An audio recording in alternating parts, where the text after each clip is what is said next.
नमस्कार मित्रमैत्रिणींनो, आजच्या या व्हिडिओमध्ये तुमचं स्वागत आहे। आज आपण या गोष्टीवर प्रकाश टाकणार आहे, बोलणार आहे की आपल्याला आपलं मत व्यक्त का करावं।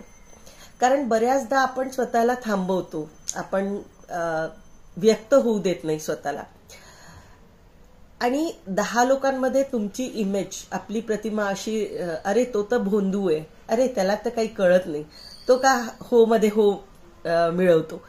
पण जर तुम्हाला वाटत असेल एक व्यक्तिमत्व म्हणून तुमचं कुणाला लक्षात यावं, तुम्ही नोटीस केल्या जावं, तर सर्वात पहिले काय आहे, 4 चौघात बोलण्याची कला। आपल्या बोलणं कसं असावं ते नंतर आपण बघू, पहिले तर आपल्याला बोलता आलं पाहिजे, आपलं मत आपल्याला व्यक्त करता आलं पाहिजे, आपलं ओपिनियन आपल्याला देता आलं पाहिजे।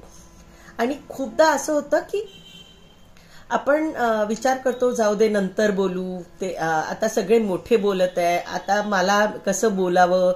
पण खूपदा आपला विचार वेगळा असतो, तो कोणाच्या तरी मनाला भावून जातो, कुणातरी व्यक्तीला आपण त्याच्यातून अट्रॅक्ट करतो, आपल्याकडे आकर्षित करतो, आणि आपल्या नॉलेज, आपल्यामध्ये जे ज्ञान आहे किंवा आपल्यातले जे अनुभव आहे त्याची चुणूक तिथे दाखवून जातो। तर म्हणून जेव्हा कुठे तुम्हाला बोलण्याची संधी मिळते, व्यक्त होण्याची संधी मिळते, तेव्हा जरूर आपलं मत व्यक्त करा।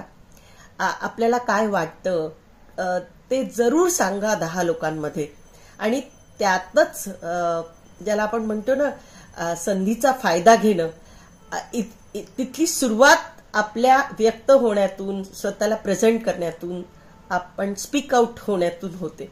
हे जरूर लक्षात ठेवा। खूप खूप धन्यवाद। थँक्यू।